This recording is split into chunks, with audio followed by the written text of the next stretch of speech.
Halo rekan-rekan semua, ketemu lagi di channel Kimia Sains 7. Kali ini kita akan membahas soal kimia SIMAK UI tahun 2018. Seperti biasa, yang ingin mendapatkan soalnya, link download soalnya ada di deskripsi di bawah ya. Oke, kita mulai aja dari soal nomor 46. Suatu ion dari atom unsur Y dengan nomor atom 27 memiliki konfigurasi elektron sebagai berikut nih. Ion tersebut adalah, jadi yang perlu diketahui adalah konfigurasi ini adalah konfigurasi elektron corak subkulit. Jadi untuk menentukan konfigurasi elektron corak subkulit, kalian harus tahu namanya aturan Aufbau. Jadi saya tulis dulu nih, ada aturan Aufbau. Nah, nanti subkulit ini menurut Aufbau ada 4.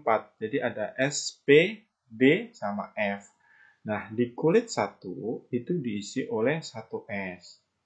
Oke ya, di kulit 2 diisi oleh 2S sama 2P. Kulit ketiga ada 3S, 3P, sama 3D. Kulit 4 ada 4S, 4P, 4D, sama 4F. Kulit kelima ada 5S, ada 5P, ada 5D, sama 5F. Kulit ke-6 ada 6S, 6P, 6D. Kulit ke-7 ada 7S sama 7P. Nah, nanti pengisian elektron dalam suatu atom itu dimulai dari subkulit yang tingkat energinya paling rendah ya. Di mana di sini? Di 1S.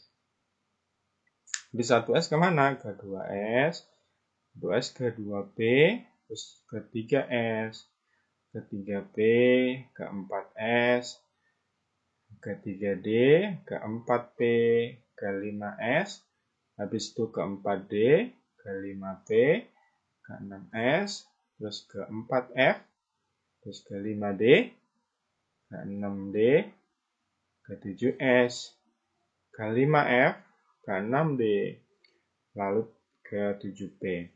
Nah, pengisiannya harus urut ya. Jadi habis 1S, dia ke 2S nih. Habis ke 2S, dia ke 2P. Habis 3S, dia ke 3P.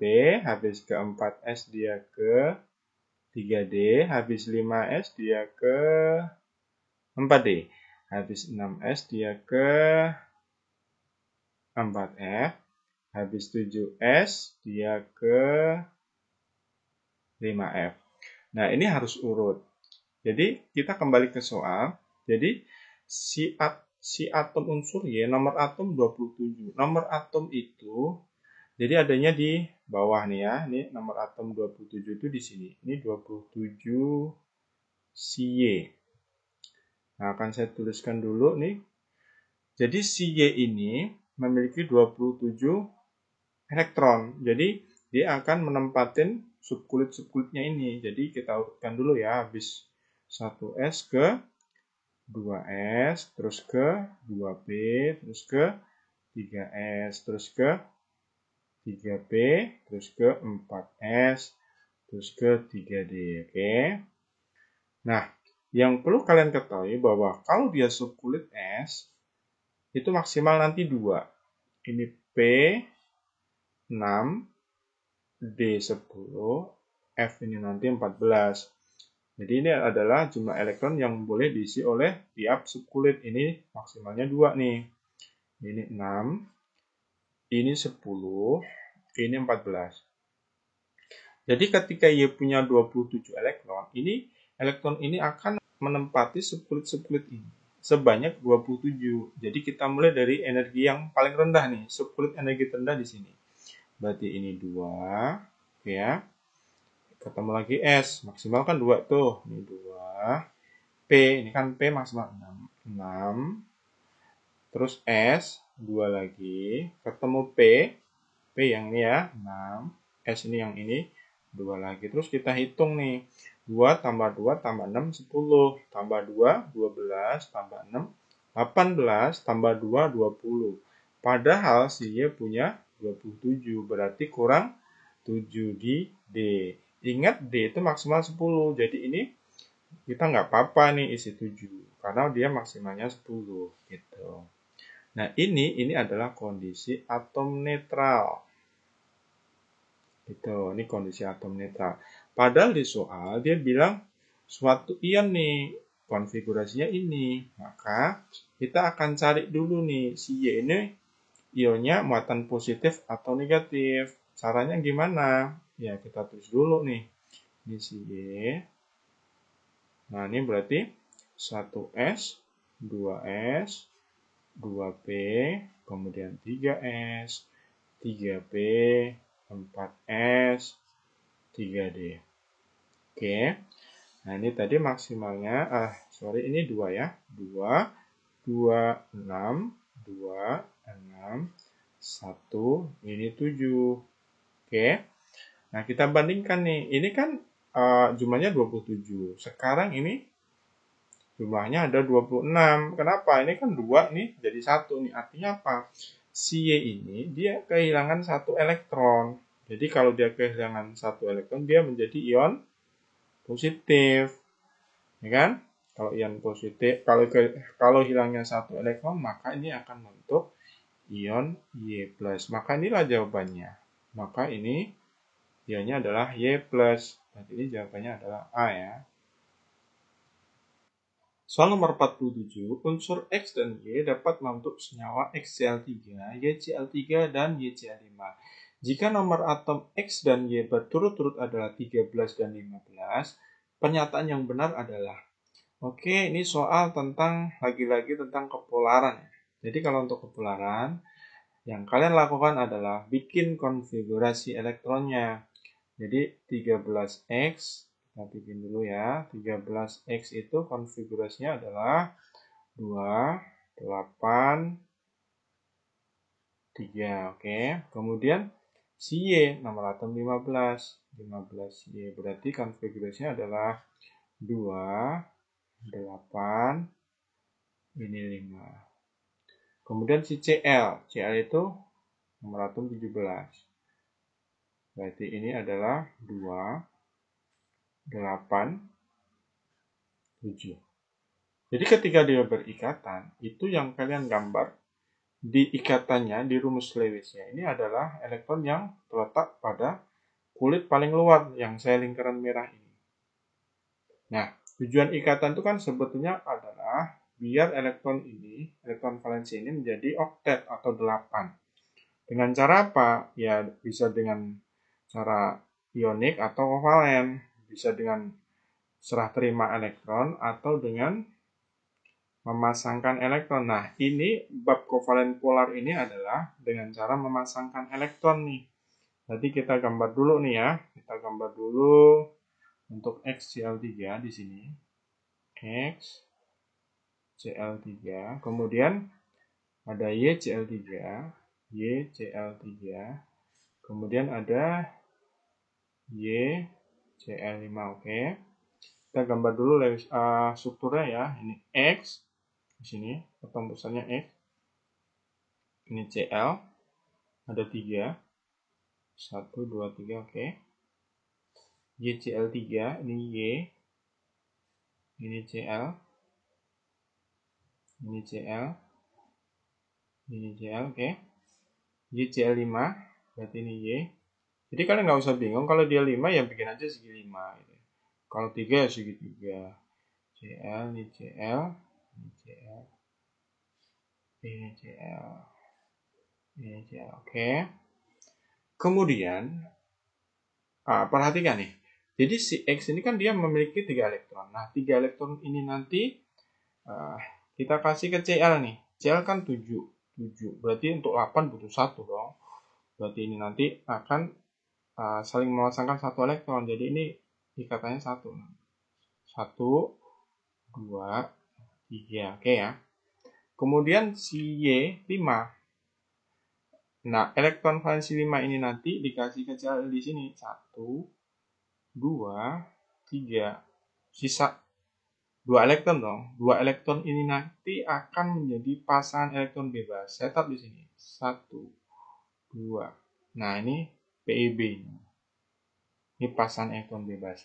Nah, kemudian si Cl di sini. Cl di sini, Y di sini 5. Dia akan ngasih 1 ke Cl nih. Ada 5 ya, berarti 1, 2, 3, 4, ini 5. Oke ya. Nah, dari mana kita tahu ini polar apa enggak? Jadi, kemarin itu udah pernah saya singgung ya di pembahasan SIMAK 2019. Nanti silahkan aja lihat di deskripsi di bawah ya. Oke, jadi untuk menentukan kepolaran, lihat atom pusatnya. Jadi lihat keelektronegatifan antara X sama si Cl. Cl kan golongan 7, maka dia lebih kuat menarik elektron. Berarti arah momen ikatnya ke sini. Nah, ini juga ke sini. Nah, karena dia itu saling menandakan, jadi kan ini sudutnya 120 nih ya. Ini segitiga planar ditarik ke sana, ke sana, ke sana, maka si X ini tidak bergerak. Kalau dia tidak bergerak, maka ini adalah non-polar. Non-polar. Nah, sekarang bandingkan sama si ini. Si Y itu elektron valensinya 5, Cl elektron valensinya 7, maka lebih elektronegatif golongan 7. Maka arah momen ikatnya itu ke sini. Nah, ke sini ditarik ke sana, ditarik ke sana, ditarik ke sana. Terus ada lagi namanya momen pasang elektron bebas. Jadi di sini. Jadi dia ditarik di sini nih. Jadi ada yang narik ke sana, ke sini, sama ke sana. Tapi kan ini PEB, ya kan? Kalau ini Cl, ini nanti jadi nonpolar. Tapi karena dia PEB, maka ini resultante vektornya atau momen dipolnya itu tidak sama dengan 0. Maka ini jadi polar. Oke ya. Nah, kemudian untuk si YCl5 ini kan ini Y sama Cl lebih elektronegatif si Cl, maka arah momen ikatnya ke sini nih, ke sini, ke sini, ke sini, ke sini. Nah, ini simetris nih. Kalau dia simetris, berarti dia non-polar. Oke ya. Nah, sekarang kita cek kunci jawabannya. Yang A, XCl3 yang ini lebih polar dibanding YCl3. Salah. Harusnya dia kurang polar terhadap ini. Yang B, XCl3 lebih polar dibanding YCl5. Salah ya, karena ini sama-sama non-polar. Terus yang C, YCl3, yang ini yang polar ya, lebih polar dibanding YCl5. Benar. Berarti jawabannya C ya. Tapi kita akan cek yang D juga.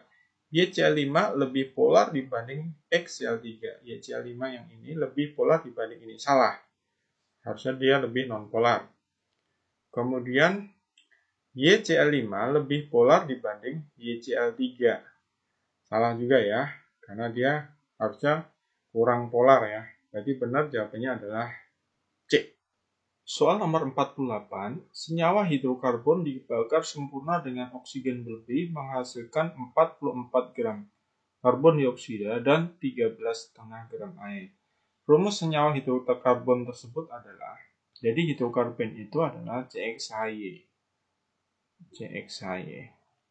Jadi ketika dia dibakar, berarti ini ditambah O2, akan menghasilkan, jadi kalau dia pembakaran sempurna, jadi ini menghasilkan CO2 plus H2O. Oke ya. Nah, di soal dia bilang dia akan menghasilkan 44 gram karbon dioksida. Berarti yang ini karbon dioksida. Ini 44 gram. Dan 13,5 gram air. Berarti ini 13,5 nih. Gram air. Yang ditanya adalah ini berapa CXHY ini. Maka yang kalian lakukan adalah kalian mencari molnya si CO2 dulu. Gram per mR. mR CO2 44 ya. 44. Maka ini 1 mol nih. Sama dengan 1 mol. Nah, sekarang ini 13,5 kalian bagi AlH2O 18 ya. Kalau bingung ini kalian kali 2 dulu aja semua. Berarti ini 27, oke. Kali 2 per 36. Ini sama-sama kita bisa bagi 9 ya. Maka ini nanti ketemu 3 per 40. Karena ini masih dalam pecahan, ini kita kali 4 semua. Maka ini jadi 4 mol dibanding 3 mol. Oke. Nah, kenapa ini saya cari perbandingan molnya? Karena perbandingan mol ini akan sama dengan perbandingan koefisien. Jadi, saya tulis ulang, ini CXHY plus O2 menjadi CO2 plus H2O. Oke. Jadi, koefisien tadi yang 4 sama 3 itu kalian letakkan di sini. Ini jadi koefisien 4, ini 3. Nah, yang ditanya di soal adalah si ini. Ini itu berapa? X sama Y-nya ya, itu berapa? Caranya, ini CX. Jadi jumlah atom C kan. Ini harus sama dengan di sini. Oke ya, berarti X ini harus sama dengan di sini. Nah, kemudian si Y, HY, ini harus akan sama dengan di sini. Ini kan 2 kali 3 ya jumlahnya. Nah, jadi ini harus sama dengan di sini. Ini harus sama nih. Oke, maka senyawa hidrokarbon yang dimaksud adalah C4. Nih, perhatikan ini X-nya 4, ini jumlah C-nya 4 ya. Terus Y-nya itu ada 6. Berarti senyawa hidrokarbon yang dimaksud ini C4H6. Berarti ini jawabannya adalah B. Soal nomor 49, suatu reaksi pengendapan terjadi dengan mereaksikan 100 ml PbNO3 20,2 m dengan 50 ml Ki yang menghasilkan endapan PbI2 sebanyak 10 mmol. Berdasarkan reaksi berikut, ini reaksinya. Konsentrasi larutan Ki yang diperlukan adalah berapa ini? Jadi ingat, ini molaritas yang besar, itu rumusnya adalah mol dibagi volume ya, dibagi volume, oke. Nah, berarti ini kita bisa mencari molnya si PbNO3 dua kali dulu nih, mol PbNO3 dua kali sama dengan M dikali V ya, sama dengan 0,2 dikali 100 sama dengan 20 mmol. Oke, sekarang kita bisa mencari juga molnya si Ki. Mol Ki rumusnya sama. M dikali V. M-nya berapa? Ditanya. Jadi nanya kan konsentrasi larutan Ki ini. Berarti ini dalam M. M volumenya adalah 50. Oke, berarti sama dengan 50 M milimol. Nah, ini kita satuannya milimol aja ya, karena biar enak aja. Nah, kemudian kita bikin reaksi ini. Ini kebetulan udah setara. Saya tulis di sini ya, PbNO32 plus 2Ki menjadi PbI2 plus 2KNO3. Oke, nanti kita bikin mula-mula reaksi sisa. Nah, ini konsentrasi reaktan berkurang, ini bertambah. Nah, mol yang kalian masukkan tadi, yang kamu hitung tadi, ini kita masukinnya ke sini. Ini 20 milimol, Ki-nya 50 M milimol. Nah, PbI2-nya yang dihasilkan sebanyak 10 milimol. Berarti di sini nih, ini 10 milimol. Oke. Berarti ini awalnya belum ada ya. Nah, berarti di sini 10 milimol. Nah, patokan kita dari sini. Jadi, patokannya itu dari sini. Kenapa? Karena mol reaksi yang pertama ketemu di PPI 2. Nah, kemudian dari perbandingan ini kita geser ke kiri dan ke kanan, lihat koefisien. 1 itu 10. Kalau dia 2 berarti ini 20 milimol, oke. Berarti ini 10 ya. 10. Oke. Ini berarti 20. Oke.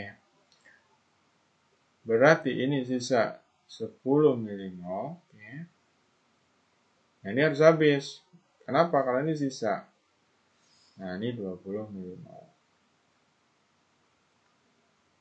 Nah, yang ditanya adalah si M ini berapa.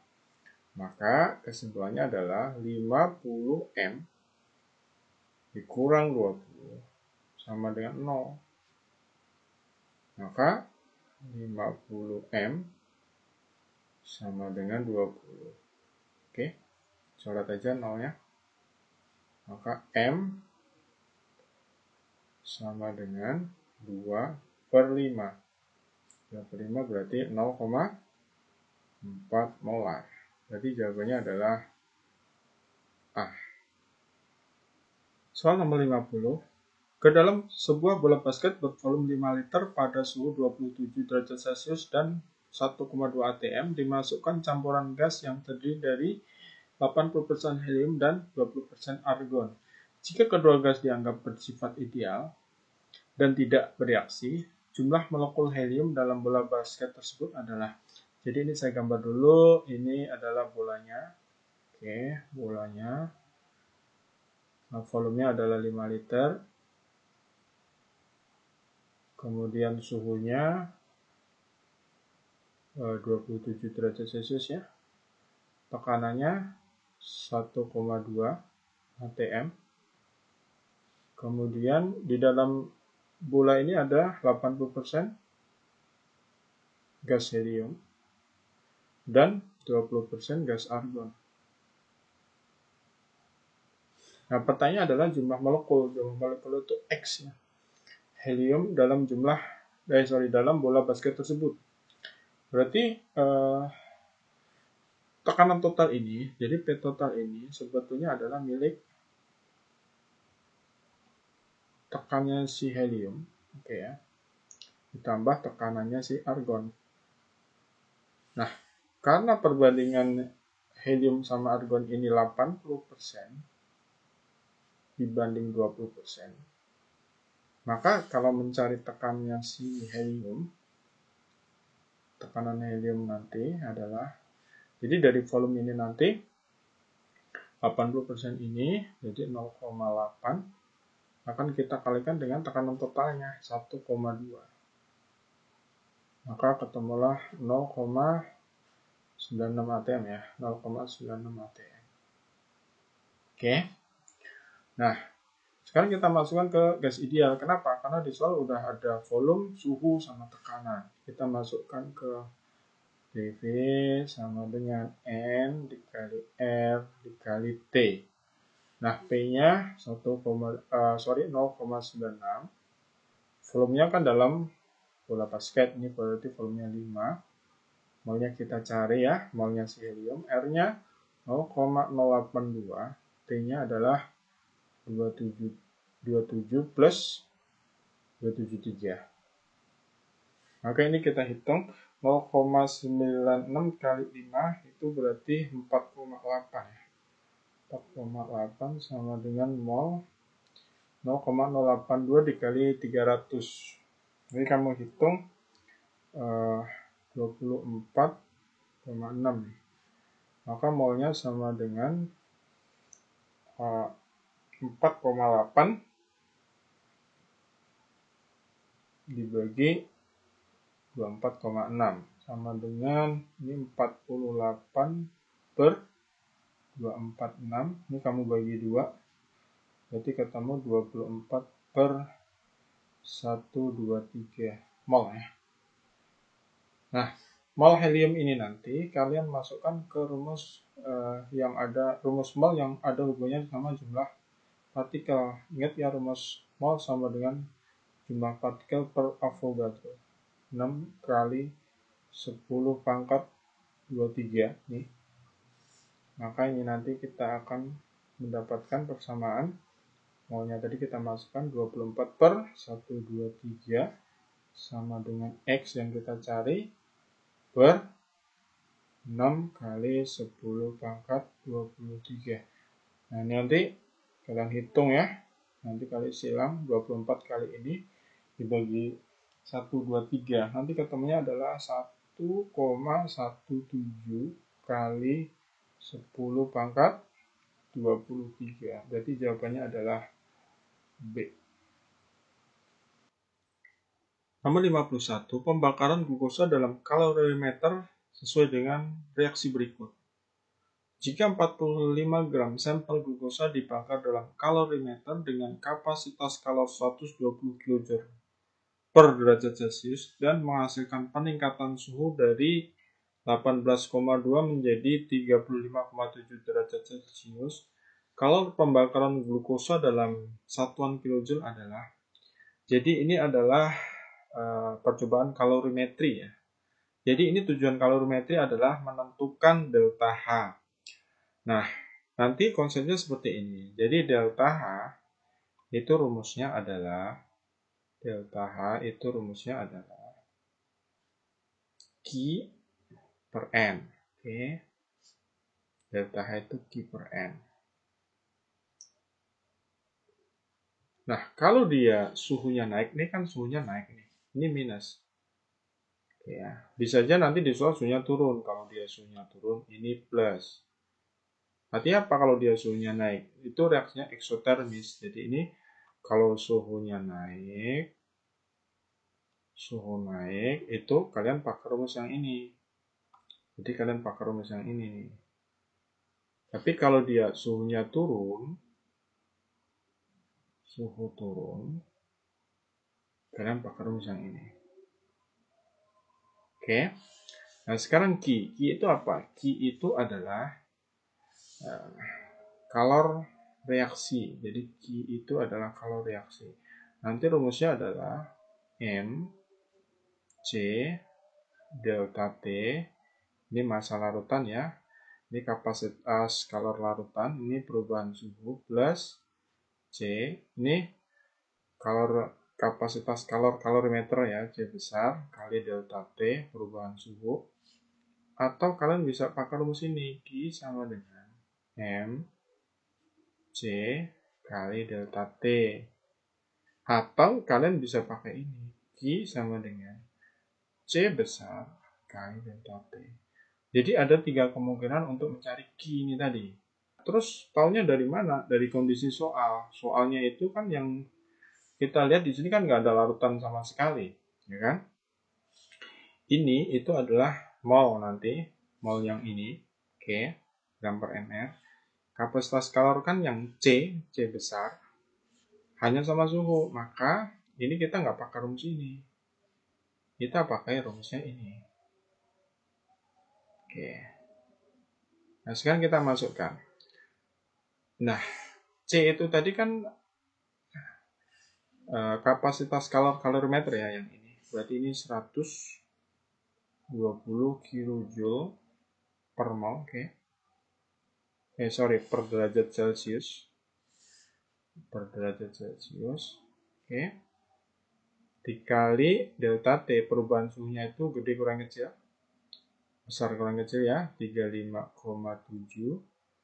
dikurang 18,2 ya, ini derajat Celcius. Oke. Dicoret aja nanti. Nah, nanti kita ketemu angka 120 dikali ini berapa ya? 17,5 ya. Kali 17,5. Oke. Nanti ini hasilnya adalah 2100 kilojoule. Nah, ini kita udah dapat Q-nya nih. Yang ini. Nah, sekarang kita masukkan. Kita analisis lagi. Ini kan suhunya naik ya. Berarti kita pakai rumus ini. Delta H sama dengan minus Q per N. Nah, Q-nya tadi yang ini kita bikin minus 2100 per N. N itu gram per mr nih, glukosa nih. Berarti 45 per 180 ya. Berarti sama dengan minus 2100 per 45 per 180 itu kan seperempatnya ya, seperempat 1 per. Oke, maka ini sama dengan delta A-nya. Jadi tinggal kalian kali 4 aja. Jadi kita kalau kali 4 berarti 8400 ya, minus 8400 kilojoule per mol. Maka inilah jawabannya A. Soal nomor 52, diketahui pada temperatur 25 derajat Celcius, KSP CdOH2 dan COOH2 berturut-turut adalah 10⁻⁻16 dan 10⁻⁻21. Manakah pernyataan yang benar? Jadi ini biar lebih gampangnya kita bikin reaksinya dulu ya. Berarti ini CdOH2 dia terion membentuk Cd2+ ditambah 2OH-, oke. Sementara si COOH2 sama nih, COOH2 jadi terion membentuk Cu2+ ditambah 2OH-, oke. Nah, kemudian kita munculkan S nih, kelarutannya. Berarti ini S, berarti ini S, ini 2S, oke. Ini S, ini S, ini 2S. Nah, sekarang kita kerjakan yang untuk KSP-nya si siapa? CdOH2 dulu ya. Berarti KSP CdOH2 itu sama dengan konsentrasi Cd2+ dikali OH- kuadrat. Nah, ini kan koefisien 2 nih. Berarti ini S dikali 2S ya. Ini konsentrasi Cd2+-nya S dikali 2S terus dikuadratin. Berarti ini sama dengan 4S pangkat 3. Nah, ini nanti akan sama nih rumusnya karena kan ionnya sama nih. 1/2 ya. Berarti KSP CuOH2 rumusnya sama dengan Cu2+ dikalikan OH- kuadrat. Berarti ini S dikali 2S kuadrat. Nanti akan sama nih ya. 4S pangkat 3. Kemudian, setelah KSP-nya ada, hubungan KSP sama S-nya ada, maka kita mencari kelarutannya. Kelarutannya itu S. Berarti ini adalah S sama dengan KSP CdOH2, oke. Dibagi 4 akar pangkat 3. Akar pangkat 3 ini sama nih ya. Berarti ini juga S sama dengan, kalau ini KSP CuOH2 per 4 akar pangkat 3. Nah, sekarang kita hitung S-nya, kelarutannya masing-masing nih. Jadi KSP-nya ini CdOH2 ini kan 10⁻⁻16 nih. 10⁻⁻16 per 4 akar pangkat 3. Nanti ketemunya adalah 2,924 kali 10⁻⁻6. Ini S-nya, kelarutannya untuk reaksi yang kiri ya. Nah, sekarang untuk reaksi yang kanan, S-nya itu sama dengan akar KSP-nya itu 10⁻⁻21 per 4 akar pangkat 3. Nanti ketemulah S-nya itu sama dengan 6,3 kali 10⁻⁻8. Dari sini kita bisa menyimpulkan karena kelarutannya si CuOH2 ini S ya, kelarutannya sekian, sementara kelarutan CdOH2 kalinya itu juga S, ini simbolnya sekian. Nah, lebih kecil ini, maka si CuOH2 ini akan mengendap terlebih dahulu. Karena kan kelarutannya kecil, berarti ini mengendap terlebih dahulu. Oke. Sekarang kita masuk ke option. Konsentrasi ion OH- dalam larutan jenuh CdOH2. Jadi yang ini maksud soal sama dengan konsentrasi OH- dalam larutan jenuh CuOH2. Salah ya, karena kan ini nanti S-nya kan ini kali 2 itu sama dengan ini 6,3 ini dikali 2, 6,3 kali 48 kali 2. Berarti ini salah. Terus yang B, konsentrasi ion Cd2+ dalam larutan jenuh CdOH2 sama dengan konsentrasi ion Cu2+ dalam larutan jenuh CuOH2. Nah, ini S di sini nilainya akan sama dengan ini. Salah juga ya, karena S di sini kan sekian, S yang di kanan sekian. Salah juga. Kemudian, pada konsentrasi Cd dan Cu2+ yang sama, penambahan larutan NaOH akan mengendapkan CdOH2 lebih dahulu. Nah, kita lihat S-nya tadi. S-nya tadi gedean siapa? Kecilan siapa? Kalau dia kecilan ini, maka CuOH2 akan mengendap terlebih dahulu. Ini salah juga. Terus yang D, pada konsentrasi Cd2+ sama dengan 2 kali konsentrasi Cu2+, jadi pada saat konsentrasi ini adalah 2 kali ini, akan penambahan larutan NaOH akan mengendapkan CdOH lebih dahulu dibanding CuOH2. Salah nih ya. Ini bisa kita tebak aja nih, karena kan kelarutan ini kan lebih kecil, maka nih pasti si CuOH2 itu mengendap duluan gitu. Jadi ini salah. Terus pada konsentrasi Cu2+ sama dengan 2 kali konsentrasi Cd2+. Penambahan larutan NaOH akan mengendapkan CuOH2 lebih dahulu dibanding CdOH2. Nah, itu benar. Jadi jawabannya adalah E. Soal nomor 53, reaksi eliminasi 2-kloropentana menghasilkan produk berupa senyawa titik-titik. 2-kloropentana itu masuk alkil halida ya. Jadi akan saya gambar dulu. 2-kloropentana itu pentana C-nya kali 5 nih. 1, 2, 3, 4, 5.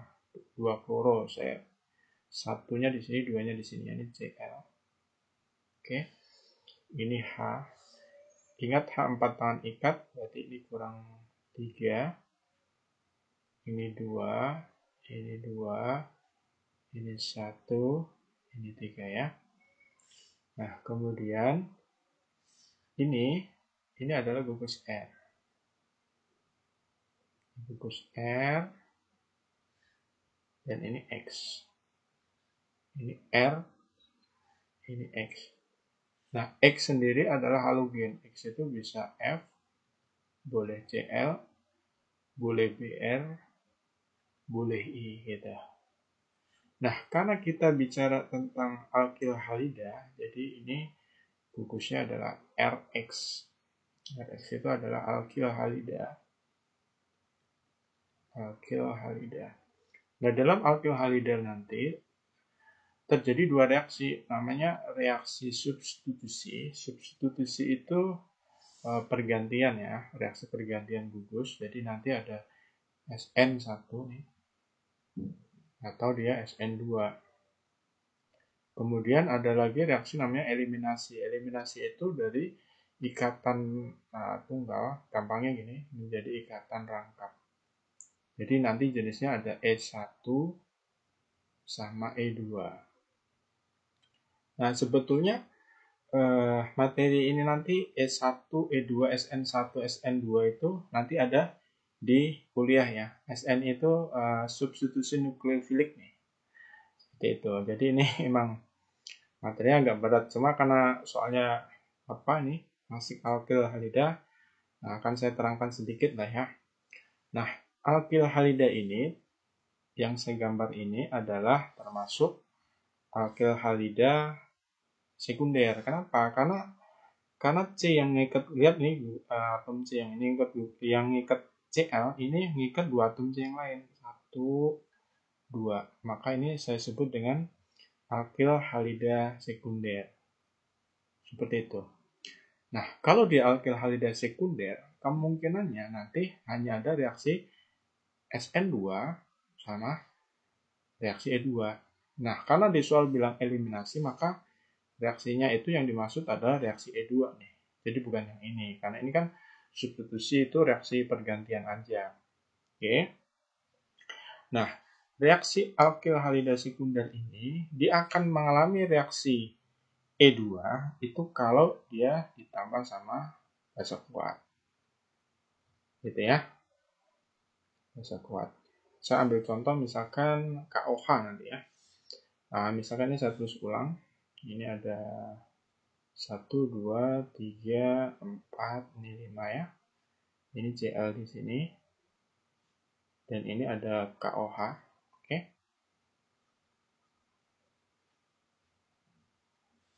Oke. Nah, ini hanya ya.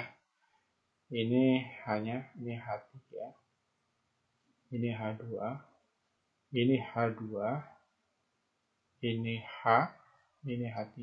Oke. Nah, nanti K sama Cl nanti akan ketemu jadi KCl ya. OH nanti ketemu H dari sini akan membentuk H2O. Jadi ini nanti akan saya tulis ulang karena ini C-nya 5, ini 5 ya. 1, 2, 3, 4, 5. Oke, plus tadi KCl ya. Plus H2O. Nah, sekarang ini ikan ikatan tunggal semua nih. Jadi kalau tadi saya bilang kalau dia ikatan tunggal dia akan berubah menjadi ikatan rangkap. Cuma permasalahannya ikatan rangkapnya di mana? Di posisi nomor 1 ini. Kan Cl tadi di sini dong. Nah, di sini di posisi nomor 1 ini atau di posisi nomor 2 gitu. Jadi ini saya lengkapin dulu hanya. Berarti ini H3, ini H2, ini H2, oke ya. Ini H ya kan? Ini H3. Nah, tadi kan Cl di sini nih, Cl di sini. Nah, karena ini Cl udah pergi, maka rangkapnya nanti di ikatan, kalau di sini kan di nomor 1 nih, 1 pentena. Kalau di sini dia nanti jadi 2 pentena ya, jadi 2 pentena. Maka kalian cari ikatan rangkap yang nomornya besar, atau dia letaknya di tengah, berarti dia di sini. Gitu. Nah, kenapa dia di sini? Karena dia lebih stabil. Jadi dia harus mengikuti namanya aturan Sajev namanya ya. Aturan Sajev. Berarti ini jawaban akhirnya adalah ini 2 pentena ya. 2 pentena. Oke. Nanti aturan tadi namanya aturan Sajev. Sajev. Oke. Berarti ini jawaban kita adalah B.